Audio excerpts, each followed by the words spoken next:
মানুষের জন্য special number, এখানে ফোন করে আপনারা জানতে পারেন। এটা আমি অফার করছি আমার তৃণমূলের বন্ধুদেরকেও।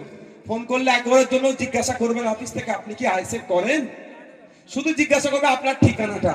হয়তো এখানে সাজ্জু ভাইয়ের কাছে লজ্জা এসে বলতে পারছে না, লজ্জা পাওয়ার দরকার নেই ভাই, আপনি এখন আতঙ্কে আছেন, আতঙ্ক মুক্ত করুন।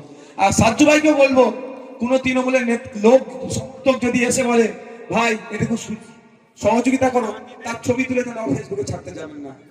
আমার কাছে তৃণমূলের অনেক লোক সার্টিফিকেটের দরকার পড়ে যায়, বিধায়কের সার্টিফিকেট গোপনীয়তার সাথে চেয়েছে, আমি তাদের বিশ্বাস রেখে গোপনীয়তার সাথে তাদের বাড়িতে পৌঁছে দিয়েছি। আমি তাদের বিধায়ক, আমি আইএসএফ এর লিডার হিসেবে তাদের সাথে আমি ট্রিট করব না। তো সুতরাং আপনারা যদি কারো আমাদের না সহযোগিতা এখানে কারো চাইবেন না, আপনারা এই 7478101418 এই নাম্বারে প্রত্যেক দিন সন্ধ্যা 6টা থেকে 9টা ফোন করে